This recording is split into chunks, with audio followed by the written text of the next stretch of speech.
She's traveled all the way across the state up here. This is her first outing since being on the racetrack. And Katrina, this is maybe ride 10, 11 since she was a racehorse. Then we have Samantha Johnson here on her mare Beasley. Samantha owns a riding school just south of Calgary. She teaches, she works with the Tennessee Walking Horse. She teaches show jumping.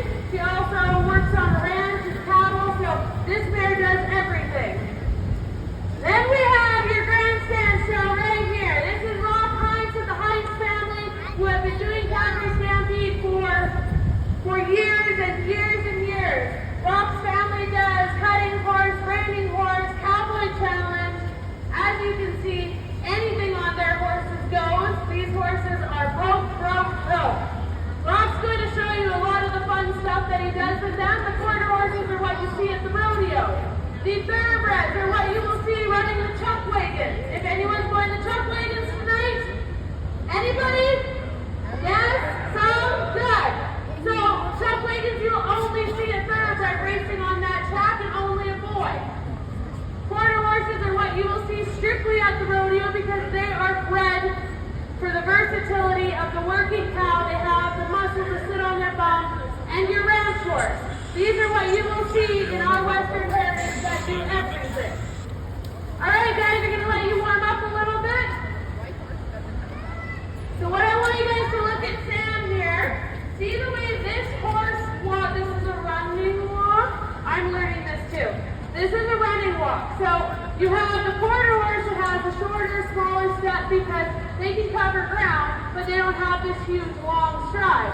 The Tennessee Walking Horse is designed that you can literally sit in the saddle all day and not hurt your back because it's super comfortable. If you look at Sam, she's not moving. If you look at the top of her head, it's very level. Then you have the big warm blood that are designed with these huge, big, fancy strides and a very, very, very big step. The thoroughbred has a little bit smaller, pokier stride, but we train that out of them over time. But they are bred for running, walking. Why are they not jumping?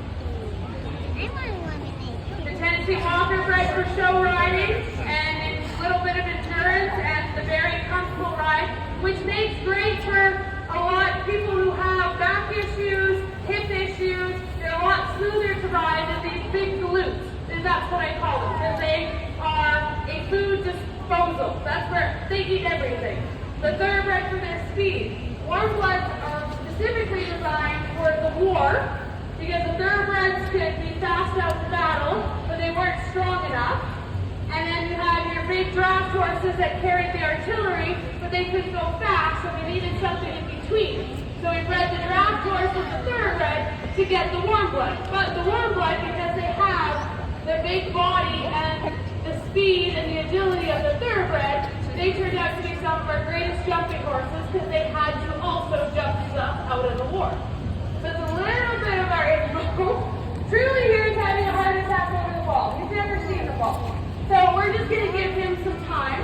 And that's okay. Horses, we don't know what they're ever scared of. He's scared of nothing. Apparently, the ball is the worst thing in the world. All right. For our fun, I want you guys to go trot around, move them out, do some trot pulls. Rob's going to play in between. He's going to show you that this horse, he can braid it, he can do whatever. If he's having a hard time, yeah, let's stay on the other side. Good. Katrina's just riding this mare bareback. This is, like I said, her first year down at Stampede, so she's really not 100% used to all of this. Now, Katrina's already jumped her, has done a lot of work with her, so we don't like to push the horses too much. We ask them to do what they are physically fit to do. She is tired, and we're okay with that. But we're also showing that these crazy hot thoroughbreds are also, if we're coming straight off the racetrack, can literally do anything you want if you've given them the right time to understand what you're asking. Good, we're going to go back to Sam in front of you. So it's just the way that the horse moves. The long gait and the hind end, they're flatter, so their back stays flatter to be smoother. Now, they can canter also, which means the cantering stride Sam can show us. Okay? So they can move out, they can canter, they can flat out run like any other horse. But their specialty is that long distance comfort riding. And they have really done well in the show ring, and they really work hard to keep this breed the way they are. Rock's going to play with the ball here, throw it around.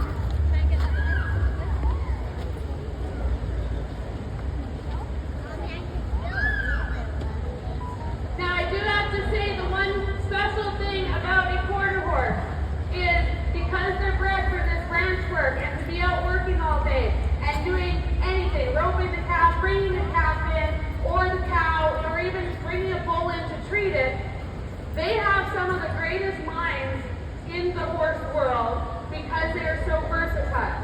We have a quarter horse at home, a little way smaller than this guy, bred for the reining and cutting, and she's a meter 10 jumping horse, so she has no problem jumping over this.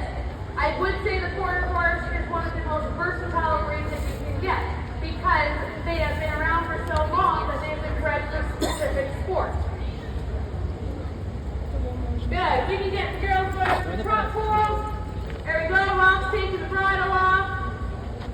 It's very important to understand that the bridle is used an extension of our hand. It is not used as our way of riding.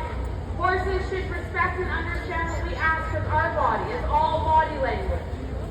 So the fact that Rock can use his body and his leg and ask the horse to do these maneuvers without a bit in his mouth, that's what we strive for as riders, is to train our horse to be soft in the mouth. Our communication is very agile with them, and we read each other's body with each other's body.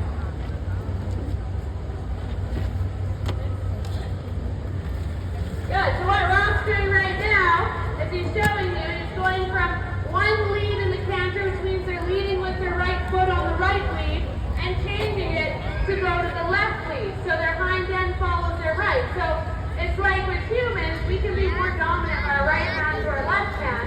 What Rock's showing is that this horse can do it with both. And that's why we train both on the right side and the left side, so that way our horses have proper muscle development on either side. You guys can go over to the canter. Yep. Good. And you go back to Sam's horse. Very elegant looking. So you go to the different breeds. Quarter horses are nice and stocky. They do have finer legs and feet because they're very quick on them, but they have the butt going down to the hock so they can sit on their butt. Not many breeds can do what these horses can do on their hind end. See how he just did a stop right there? That horse can plant his butt and sit in order to make a stop. Where the thoroughbred, their longer body, they're not designed to be able to sit underneath themselves. They're designed to go flat out and run. So each breed has a different, there's a reason why we have different breeds, just like dog breeds. We have the Siberian Husky that, pulls the sled, loves the winter. You have your Labrador Retrievers that are duck dogs. So just like every dog breed, every horse breed has a specific reason why they are bred that way. Good. Sam's going to show us some stuff with her girl. So if you watch, Sam's showing us a little bit of what we call a spin, where they plant one of their hind feet and then maneuver around it with the front end.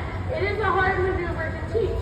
So as you're teaching horses, you allow them to move out, but once we get them to where they want, they plant one foot and spin around it. Mindful, you have to have the right footing to do a lot of different sports to help the horse do things easier.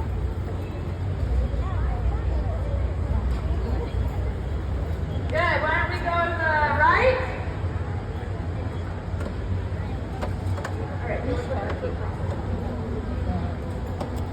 All right, guys, we're going to show, Sam's going to keep showing you a little bit about what this mare can do. Now, just because they are designed for that comfort long walk in the different gaits doesn't mean that they cannot do anything else.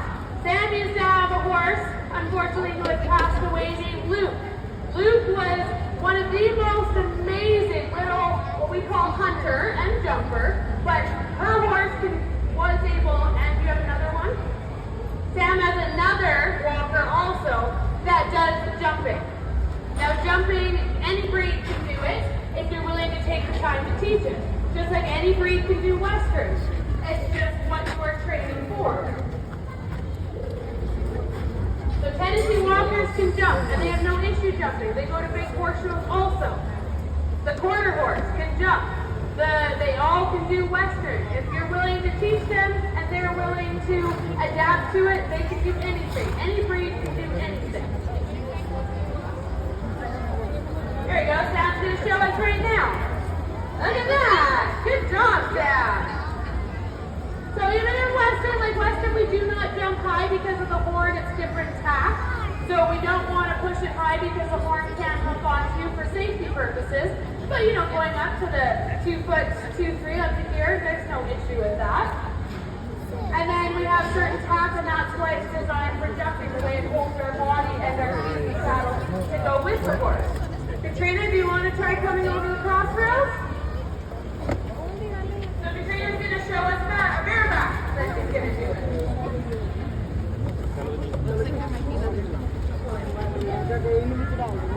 And Rock has gotten off his quarter horse, and he's got his grandson William riding. William is only 10 years old. Good job, Katrina. That's huge for this mare. We've never jumped her bareback. She's a little excited. Good. William, 10 years old, has been riding since he's pretty much born. Yeah, he's been a part of the horse family his whole life. Good job, buddy. Good. You can't put them here, it will stare at it. There we go. Good, Sam's going to go again. Do you notice how this mare's ears went up? That's exciting. They're looking to do the job. They want to do the job. Doesn't matter what it is. The horse will tell us they don't want to do something. Between 1,000 to 1,500 pound animals, they don't want to do it. They're not going to do it. These horses want to do these things. And legs. I'm also going to coach them a little bit as we go through this. Good. I want Kylie to come through at a trot. Good. Katrina's just going to stay quiet. There. Good girl. Good. Debbie's going to come over. What we're going to do is we're going to bring them up a little bit. There's William taking after his grandpa. Give him a cheer, guys. 10 years old.